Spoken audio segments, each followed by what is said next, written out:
Santos' kick is lined up. That kick is good. He got it.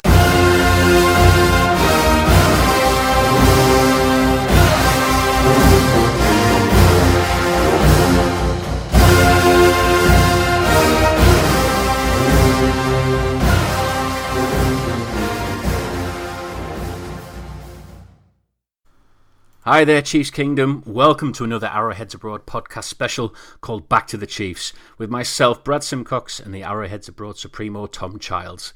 If you're unfamiliar with what we do for the Back to the Chiefs specials, everyone you hear in this podcast is acting like the game has just happened. The beauty of it is you'll hear a number of bad takes by us that will make you laugh and most likely choke on your burnt ends. So check the flux capacitor, load up the Mr. Fusion, and strap yourself in for the next instalment of the Back to the Chiefs podcast as we key in another historic date in the time circuits. November 1st, 2015, the Lions versus the Chiefs at Wembley Stadium, London. When this baby hits 88 miles per hour, you're gonna see some serious shit.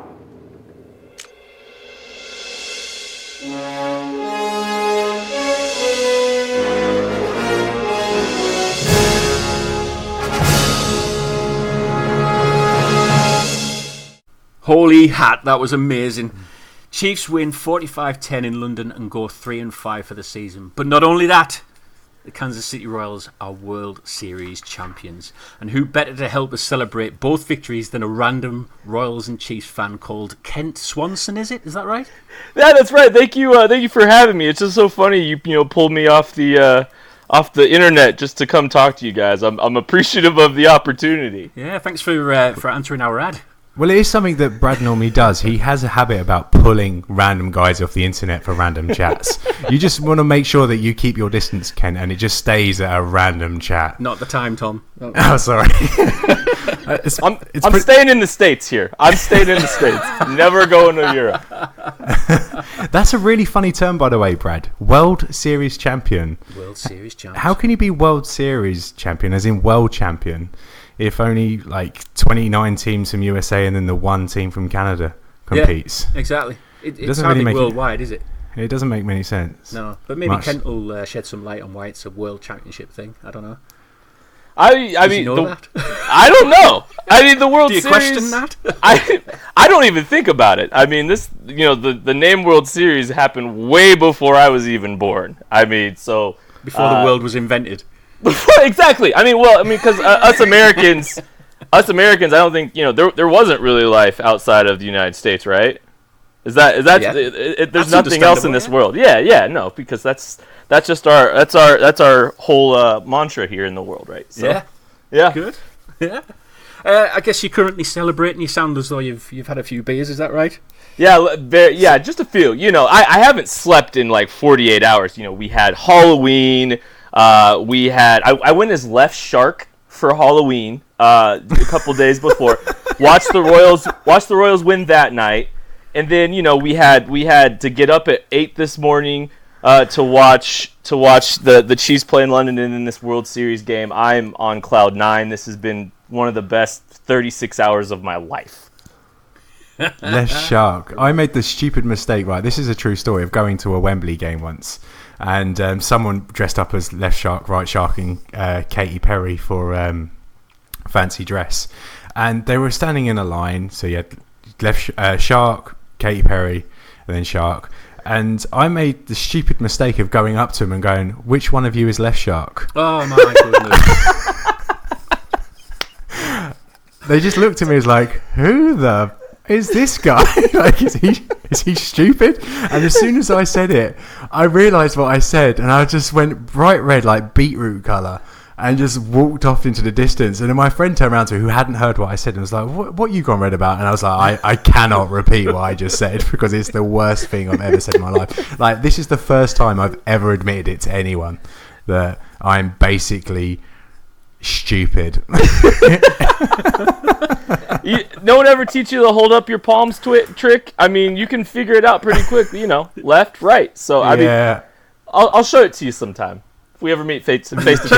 You're going to have to come to the States, though. Yeah, you're going to have to come to the States, though, because I'm not going over there. Cheers, random Royals fan from the internet that's coming onto our podcast. So, Ken, where did you watch the game then? Where was it? So I spent an entire day at a friend's house, and we started the morning at 7 that morning and had breakfast and hung out all the way through the World Series game. So I was at a house for 16 hours. We made a big deal out of it. We did a breakfast, we did a lunch, we did a dinner. It was a whole ordeal, and it was such a fun day. I will never forget where I was and the entire day itself. Yeah. Well, it was a pretty special day myself. I've literally just got in. It's what now, 7:30 here in the UK. I got up 24 hours ago. I haven't slept a wink. And where I watched the game, I went to a casino with about 300 other fans or Royals fans in London, because obviously as soon as the Wembley game finished, attention turned to the World Series game. So There was a large group of us that went to this casino in London, and it happened to be 24 hours. And I'm not a baseball fan. People who listen to this podcast know it's not my favourite sport. I love cricket, but baseball I just can't get along with. But I was taken in by everything that was going on, because it was such a tight game. The atmosphere in the casino was very tense but very excitable at the same time. And when the guys won, I think it was 5:30 a.m. local time, when they did win, and the place just went mental. And I felt sorry for the casino staff, because they were probably wondering what was going on, because they were expecting the night shift, the dead shift, the graveyard shift. They're expecting a nice easy night where can they chill out, chat up the other barmaids and just do whatever. But no, 300 Americans, and then this fat git from Leighton Buzzard turns up, and what's going on? Yeah. And then the place is blue and red, and it just went off. It was an experience, and probably my favourite part of the whole weekend. And that says a lot, considering that our Chiefs were over in London. But the Royals experience, seeing them win a championship, see people so happy about what had just happened, just made the weekend. It really did. Yeah, well, I mean, I'm not a massive baseball fan either or anything, but I understand. Going into this World Series, the Royals were already in a World Series the year before, weren't they? Yeah, which they missed out on. Yeah, it was. Well, and the thing about it is, the Royals were so bad for so long. So in 14 and 15, in 14 and this year, they were. Leading up to that, they'd been so bad my entire existence. They hadn't won a World Series since 1985. I watched a lot of terrible baseball in my entire life, and to finally see the payoff for last year, making it all the way to the World Series. Don't want to talk about Madison Bumgarner and that experience, because it still hurts, even after winning. I actually know what you're talking about there. Yeah, I know what you're talking about. The Mad Bum. But yeah. So the Royals finally paying off today. I can't believe it. I never will. I still have not. I haven't processed it yet. Right. This is something that was out of my wildest expectations for my entire life, and then it just goes from nothing to this so quickly.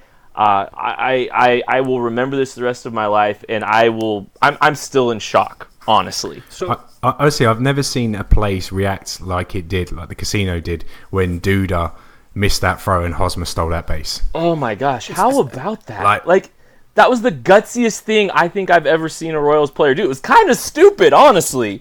That's not a play. That's not a play you're supposed to make, but he just went and did it, and he forced Lucas Duda to try to make a throw, and he couldn't do it. Because it was a bread and butter throw, right? Like I said, I don't really know baseball, but to me that seemed pretty easy in terms of throwing a ball. That the likelihood of that play working the way it did is very low, because that is one of the simpler throws. You catch the ball and you just have to make an accurate throw. You don't have to throw it hard. You don't have to throw it super quick. Just get the ball to the pitcher or to the catcher. But no, wide left, way wide left, doesn't even have a chance to make a play on the ball, and Hosmer sneaks in there. What a gutsy play. And that might have won them the World Series when it was all said and done, because the pitchers for the Mets, I did not want to see this series go any farther than it did those 5 games. Game 6 and 7, they would have been tall orders against great pitchers. Mm-hmm. Yeah. So could we actually be seeing the start of a dynasty with the Royals now? Yeah, I mean, I think they're going to be good next year. And, I think they can extend this window a little bit longer. They got some decisions to make, if they're going to re-sign Alex Gordon. And then in a couple years, you're going to see guys like Hosmer, Lorenzo Cain, some of those guys up, but they still got a good pitching. They still got a good bullpen next year and in a couple years. So I feel like they got enough pieces to continue to be good, right? Like I don't think there's any way they don't make the playoffs next year. Zero chance. I feel very confident that this group will be able to piece it together and figure it out and make the playoffs because this is still a really good baseball team. Yeah, I agree. I agree. As you know, I know loads about baseball, but one guy that did take my fancy was Wade Davis when he come in to seal the game for the Royals. It was funny watching the game, and as soon as he come in to close it, like everyone was just like, "Yeah, this game's won." I'm like, "We still got whole innings. Like, they've still got half the innings to play. And now this game's over." So I like Wade Davis, and I think the Royals should keep hold of him and maybe build around him over the next 2 or 3 years in that bullpen. Oh, absolutely. That guy he's exceptional, and he's been so good. And he's kind of got his own mystique too as a Royals fan growing up, and as watching this thing kind of transform, because he was just a throwaway or just a throw-in in the trade to get James Shields a few years ago. The Royals just were like, yeah, sure, we'll take him as well, trying to balance things out. They tried him as a starter, and he was not good.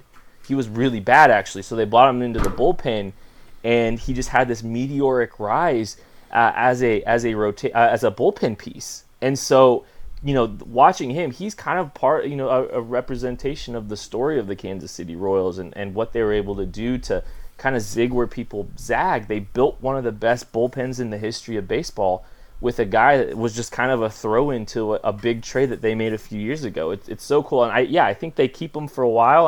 I bet you, I could see him, maybe extending him here in the future because he's such a critical piece. I don't think there's any way they can get rid of him. Mm-hmm. Well, good luck in 2016 then. Let's hope it's consecutive titles. Yeah, future's bright. Why not? Bright, definitely. Why not? Dynasty in Kansas City. Yeah. Who would have thought? Who would have thought? So how many people are going to be at this parade? Because for me, I know Kansas City is Chiefs first, Sporting KC second, and then the Royals last. People are kind of like bandwagon when it comes to the Royals. So they've got the parade in a couple of days. How many people are going to be there? 30, 40,000 maybe? If it's not going to be like the Chiefs, if the Chiefs won the Super Bowl, you're going to see 1 million and a half people on the streets of Kansas City. But what, the Royals, do anyone really care enough to take a day off work? Yeah, and go to a parade? Here's the thing about the Royals. It's kind of been like a sleeping giant because they have had a big imprint on this city for so long. It's just, they won a World Series in '85, but I feel like, there's kind of some sleeping giant, piece to this, right? The Royals, when they've been good this last couple years, you've seen more fans show up. You've seen a lot of people, kind of start gravitating towards this team. It may not be sustainable if they're not particularly good, but the TV ratings have been really good for the Royals this year and last year. And I don't think 1 million. I think 1 million would be insane, but I bet you they get maybe a couple 100,000, but anything beyond a couple 200,000-300,000, man, that would be something special. But who knows? We'll see. But I can't wait. I'm taking the day off. I'm definitely going up there to watch this and celebrate this World Series because you never know when it's going to happen again. Yeah, you're not throwing a sickie then, no? Say that again? You're not throwing a sickie. You probably have to explain what a sickie means. I'm just some random internet guy I'm just some random internet guy. I don't know what a sickie is, so I'm rolling with it. But I think I've just invented a new baseball pitch, haven't I? Yeah, sickie. That guy's got a really nice sickie right there, moving right to left. I'll teach you it one day. Oh well, I've actually exhausted all of my baseball knowledge, which is literally zero. So let's get on to the other game. It doesn't seem as big now, considering that the Royals have just won the World Series. But let's get on to the Chiefs game. This has been a dream come true for many Chiefs fans in the UK. For most, this is actually the first time seeing the Chiefs in the flesh. I know I'm one of them. How has this game been received in Kansas City, though? Because the Chiefs did have to give up a home game to actually put this on at Wembley. Where do you stand on the international series games, though, Kent? Sure. I understand, when it was announced that the Chiefs were losing a home game, I know a lot of people had some concerns and some issues with losing one of those, home games. But my whole hope is that maybe this is, Clark Hunt doing a deal with the NFL to maybe they get an event here in Kansas City in the next, 5-10 years. Maybe it's a compromise to try to maybe get a NFL draft, since it's going to be starting to move around, or maybe to get a Super Bowl if they start doing more outdoor Super Bowls. That would be awesome. Yeah. I know, right? Like, could you imagine that in Kansas City? But like, I don't know. I'm okay with the international presence. I think it's really cool. I think it's cool to see the Chiefs represented, overseas. And like, I mean, it sounds like you guys got to go to this game, right? Yeah. I was up in the gods though. I was sat right at the back. How was the experience there?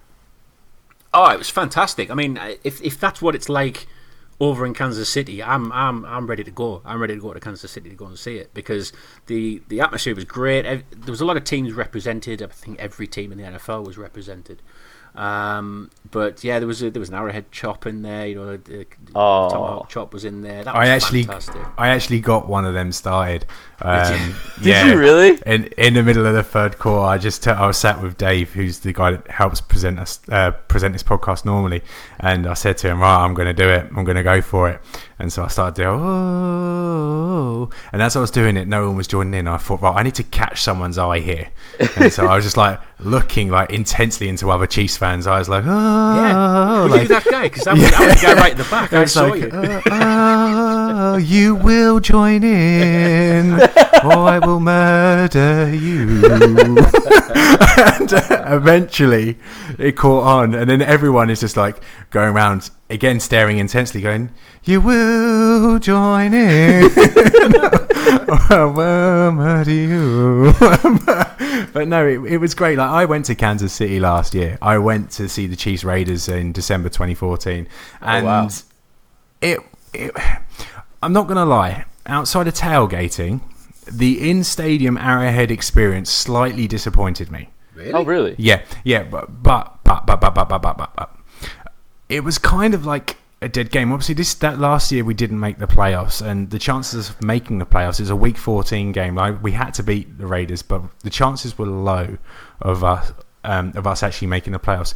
And it was a Sunday lunchtime game, and the stadium was only half full. Like, it was loud, but I was expecting to be blown away by the stadium and by the noise, and I wasn't. So it kind of left me with not the greatest amount of hope when it comes to atmosphere at Wembley. But what did happen was that Kansas City travelled so well across to London this weekend. Like, there has been Chiefs jerseys in London everywhere. I've spent the weekend in London. I've been here since Friday, and I'm about to go home for the first time in a couple of hours. And what I have seen is the excitement around it has led to a good atmosphere, and I would say that the Chiefs' home atmosphere was arguably better at Wembley than it was for that one game that I went to. I'm not sitting here saying the atmosphere would always be better, but just for that one particular game that I've got it to compare to, the atmosphere at Wembley was just incredible. People knew they were a spectacle, they knew it was a novelty, and people just embraced it. Sure, and like, I feel like, with Chiefs fans, in down years, in years where,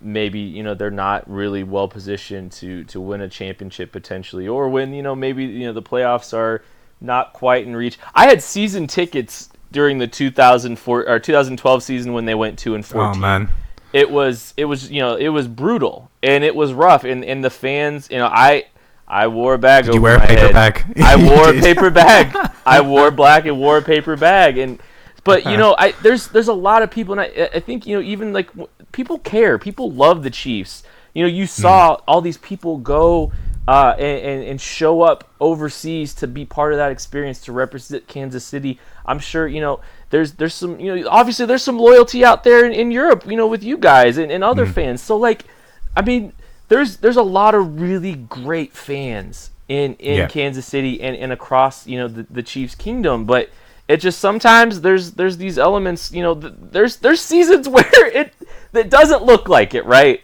It doesn't look like it. And when there's hope, this city is amazing when there's hope. And I think about the Al Saunders era running that offense and lighting the scoreboard up with that phenomenal offensive line and Priest Holmes and all that stuff. You saw how electric the city got for the Chiefs, and I'm optimistic that someday we'll get that again soon. The interesting thing for me was, obviously this is my first time ever watching the Chiefs live, in front of my very eyes. But the interesting thing that surprised me was how many Chiefs fans I actually saw when I was down there. I thought I was the only one in the whole of the UK. And that's how you feel as an NFL fan in the UK at the minute, because there's the glitz and the glamour of all the teams that have won in the 80s and 90s and all that, and obviously you see a heck of a lot of Patriots fans, but seeing Chiefs fans on the train heading down to London, and just having the knowing nod that you've gone through this pain and hurt over the years, and you've got to go and see your team play. It was one of those amazing moments that will always live with me. I mean, I was sat with a group of friends of mine, and we were actually having a quiz, an NFL quiz, with a bunch of Lions fans on the train. And there was loads of other Kansas City Chiefs fans joining in with it as well. It was just such a great day that I'll never forget. And I really hope I get out to Kansas City to go and see a game one day, because if it's anything like that, I'm going to feel right at home, And one thing that, and I'll just say this because, I've thought about this for a long time. Transplant fans, or fans that are outside of the Kansas City metro, I have a ton of love, I have a ton of respect for, and admiration and appreciation for, because it is so hard to follow a team that isn't in your city. There's so much commitment, there's so much loyalty, there's so much love. It's a labor of love. And one thing I want to do someday, and maybe this is my jumping off board, maybe this is my springboard to a media career, who knows. Yeah. I want to do a podcast someday. It's this new fad that's kind of coming along. It's been building up momentum lately. I want to do a show that other people across the country, across the world, have a chance to listen to, so I can help bridge that gap between the Chiefs and people that have to sit or have to live far away from their team. I have a ton of love and respect for transplant fans and people that have to follow a team outside of the city. I think it's so cool. I respect that you want to do that, but we've kind of got that covered, so can you just leave that alone? Yeah, right. You guys are helping to carry. You guys are carrying that torch. I'm hoping to provide more.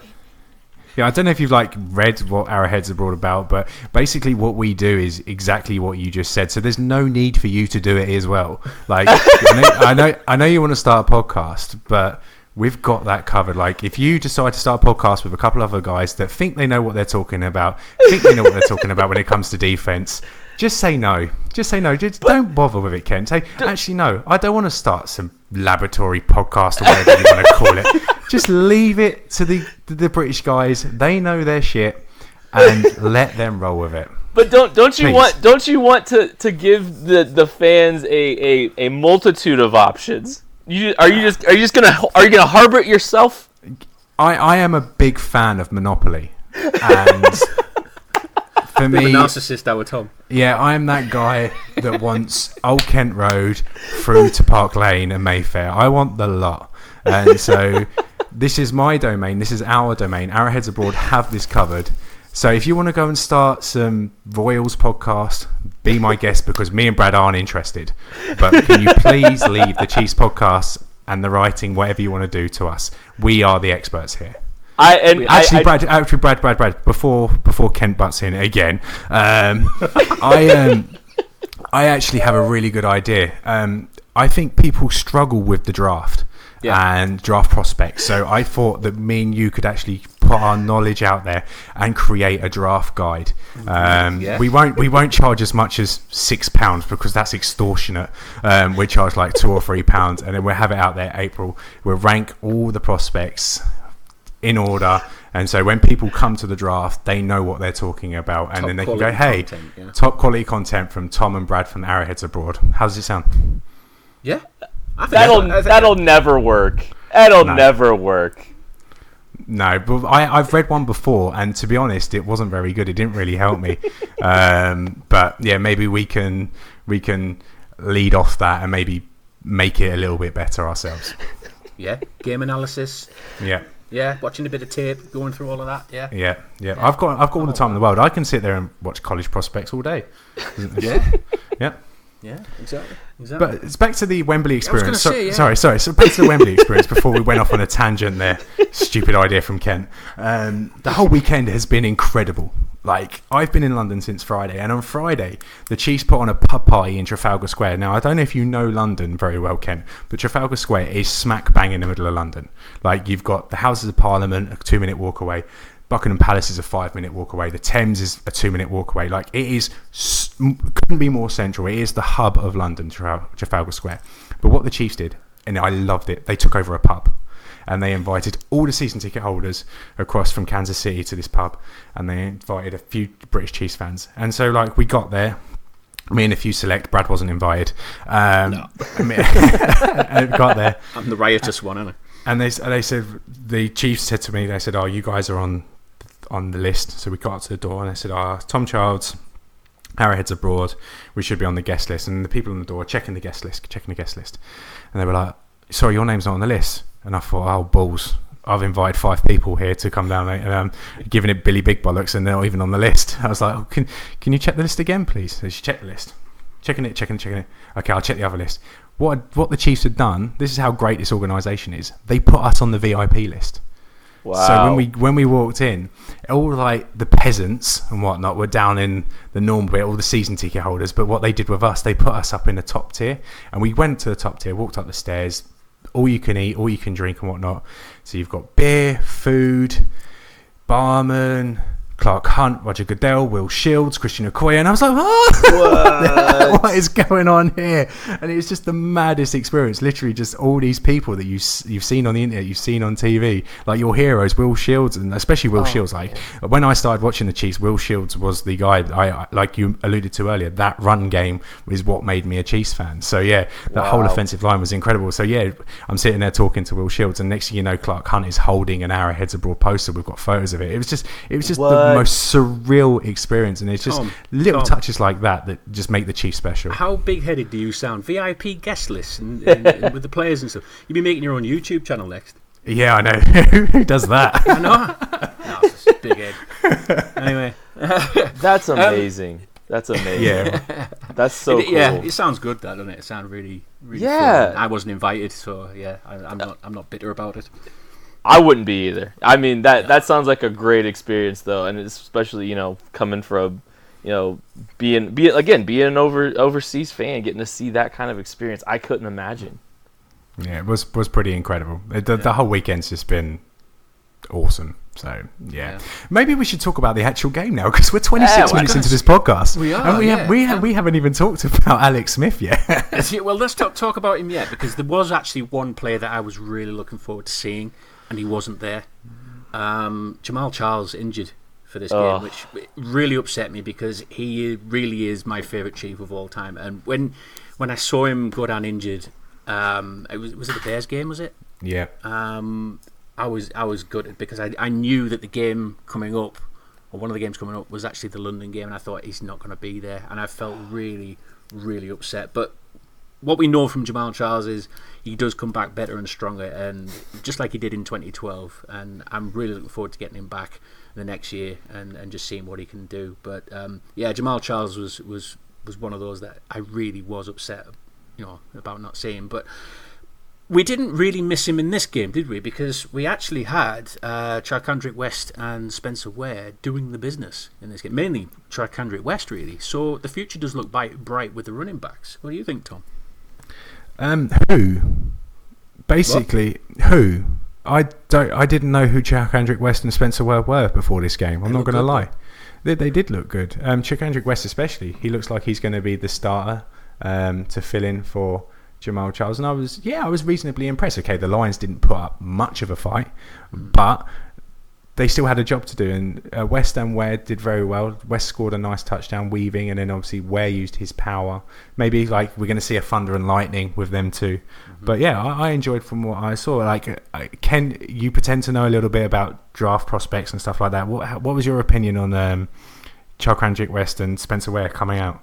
I had no clue who Sharkhandrick West was coming into the draft. I mean, he played at Abilene Christian. Like, that's a very small school. So even information out there about a guy like him, there's not very much out there whenever draft season rolls around. And I mean, he was an undrafted guy for a reason, but my goodness, he looked great. His hips were so loose. And he's a pretty good-sized guy too. Like, he's bulky. I was very impressed with him, and I really like both of those guys. Do you think the Chiefs have enough there so if worst case scenario, obviously we don't expect this to happen with Jamal Charles, he's going to come back, but do you think the Chiefs have enough there to cope for the next season or two, just in case something doesn't happen, if something doesn't happen with Jamal Charles? Yeah, I think there's something coming up here too. I think they've got some potential, these two guys. And you also remember Alex Smith got 78 yards rushing in that game too. So they did some really good stuff on the ground, and we'll see if they can sustain it. But I'm optimistic. There's something that never gets brought up about Alex Smith, which they should bring it up every single game, especially when he's using his legs, is the fact that he ran a lot under Urban Meyer in Utah. Like, why don't people bring that up in commentaries? Because people look at Alex Smith, see him run, and they act all surprised. Well, why are they surprised? The guy's got wheels. Like, that run he had for, 48 yards, was it? Oh, the crowd lifted at that, in the stadium went mental because everyone was like, what is Alex Smith doing? He's meant to be rubbish. And, like, next thing you know, he's running past linebackers, he's running past safeties. Like, I genuinely thought at one point he was going to take it to the house for 70 yards. Like, the guy's got wheels, and we should see more of it going in. Mm-hmm. I didn't realise how fast he was until I actually saw him live in front of my eyes. You know, how quick he could shift. He really could shift. And it looks as though now that having a mobile quarterback like Alex Smith in this league is an added bonus. Wouldn't you think, Kent?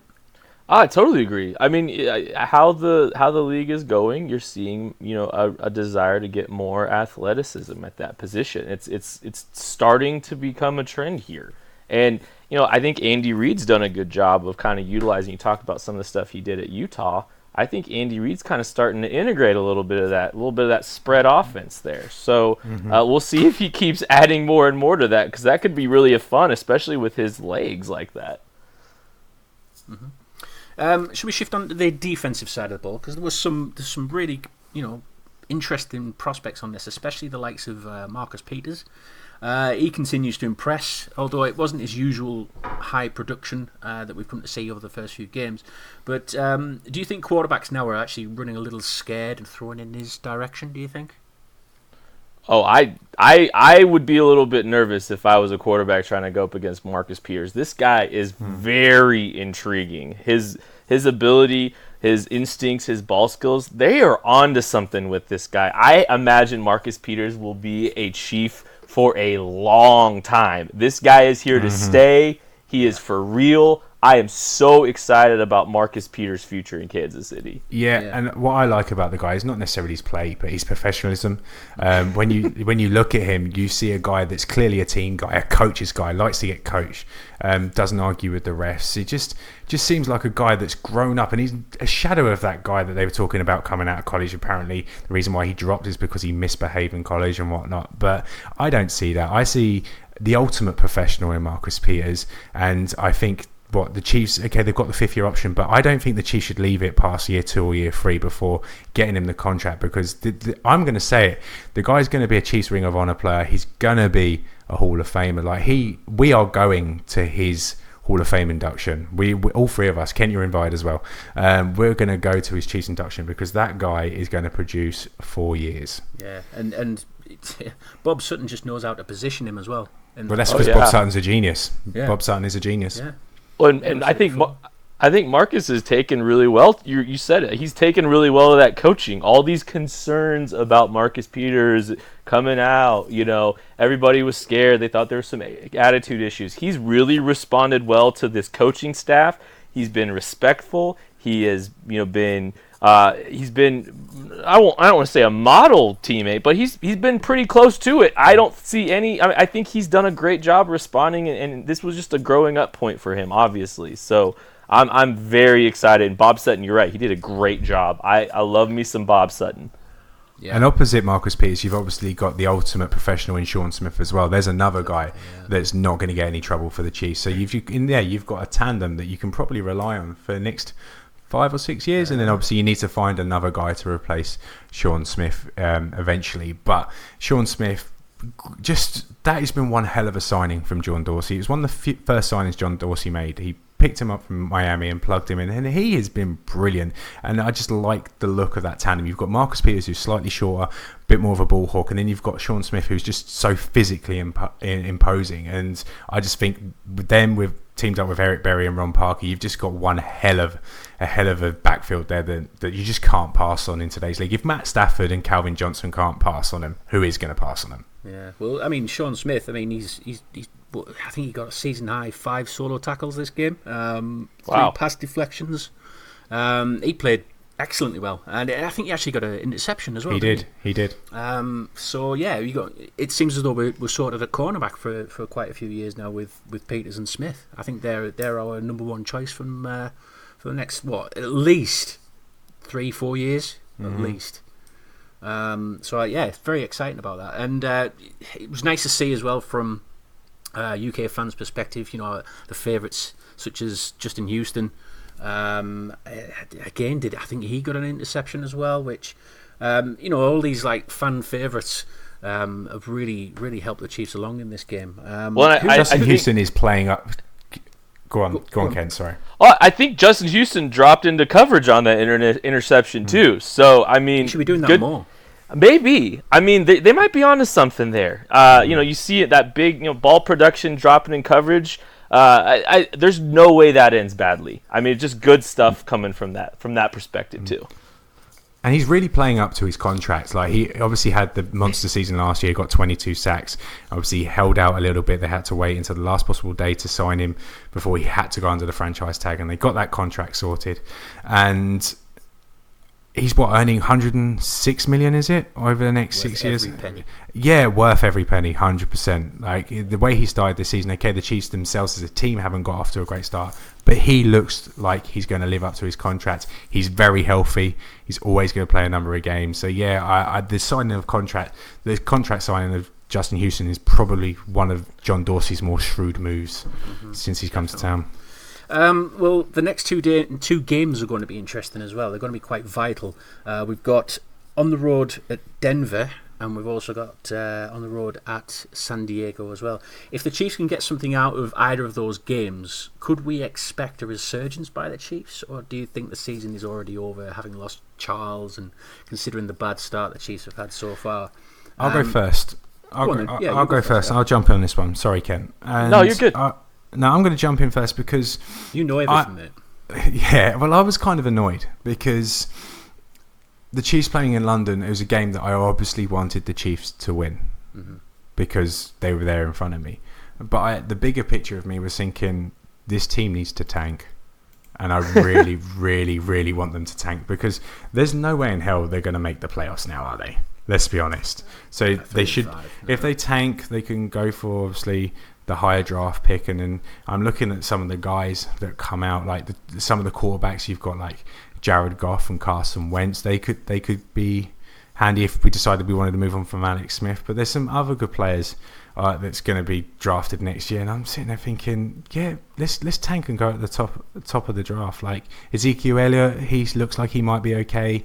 If obviously we need to replace Jamal Charles, so yeah, I was very much on the tank bandwagon, but I can understand why the Chiefs wouldn't want to tank because losing breeds losing. So yeah, but I can't see the Chiefs making the playoffs any way, shape or form. No. I mean, to get anything even close to that, you're going to have to win, the next 7-8 games, something like that? They're going to have to go on a pretty big stretch, and you're going to have to let Alex Smith's going to have to play way above his head. I mean, the Chiefs, Alex Smith did great things with his legs, but they threw for 5.3 yards per attempt today. They threw up for 145 yards. I went and watched college football on Saturday waiting for the Royals game to start. There was 2 guys that led all of college football Saturday in passing yards. Chase Litton threw for 486 and 2 touchdowns, and this kid from Texas Tech, Patrick Mahomes, he threw for 480 yards and 4 touchdowns. Those 2 guys in one game. Those two guys led college football in passing on Saturday. And, that Mahomes kid, his defense gave up 70. Could you imagine a guy slinging the ball around the field like that with the Chiefs' defense? I mean, it would be insane. So, I don't know if Alex Smith has it in him to go on a run where they win all these games and he plays above his head and then they can make the playoffs and win in the playoffs or all that stuff. But, I mean, it would take a lot out of Alex Smith, and I think they need to start looking to it for a quarterback at some point here. Yeah, I actually know of them too. It's funny you mentioned that, and really? I was sat there reviewing some tape on them, and Mahomes seems okay, but the guy that caught my eye was Chase Litton. Yeah, and if the Chiefs are in a position to draft him and bring him in, and I see the quarterback of the future there in Chase Litton. I can see it. I've never heard either of them. I can see it. That doesn't surprise me, Brad. I've never heard either of them. I don't watch college. It's it's not for me, college.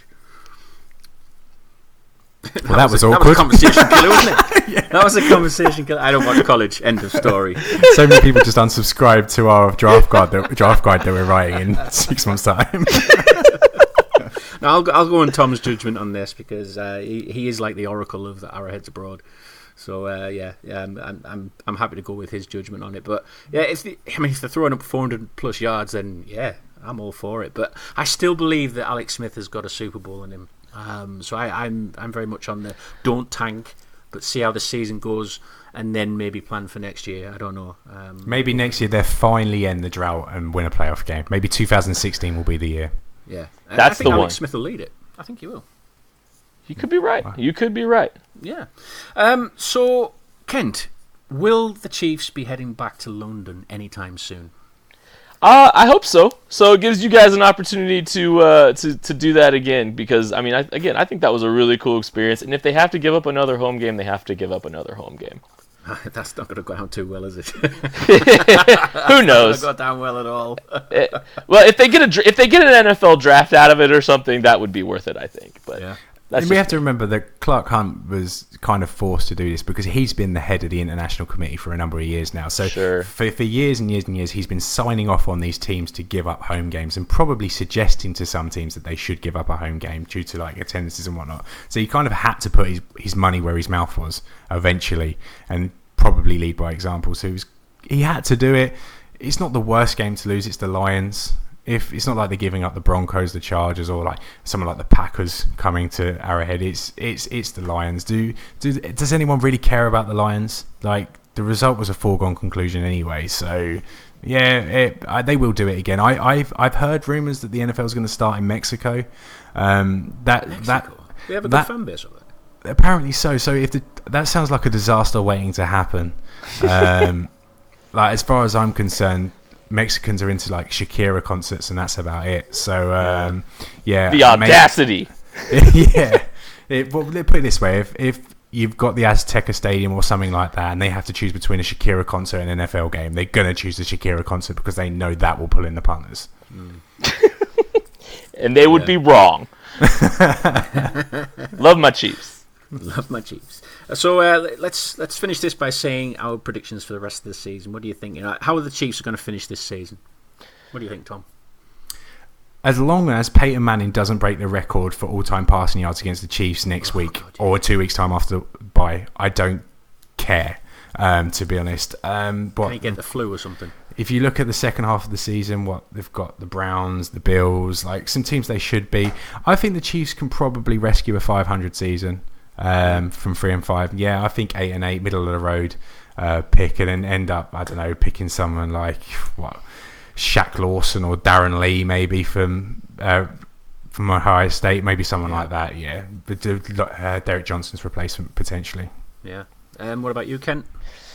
Yeah, I'm feeling 8-8, something like that. I just don't think there's any way they can string together enough games to make the playoffs. That Darren Lee guy does sound interesting. I might be interested in that Ohio State Buckeye as well. That'd be a fun ad.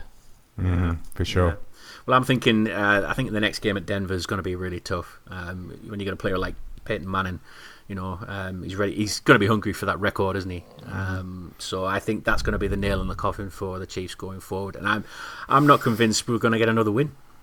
Wow. I'm really not. Yeah, okay. The Chiefs won a good victory here, and they've got a week off now, haven't they? But I don't know. I just can't see it. I just really can't see it now. But like Tom says, they might tank, might get a favourable position in the draft, and we can look forward to quite a high round pick. See what happens. Okay then, well that's all we have time for this edition of the Back to the Chiefs. Thank you so much to Kent Swanson for answering our ad. Was it on Grindr? Yeah, it's on Grindr.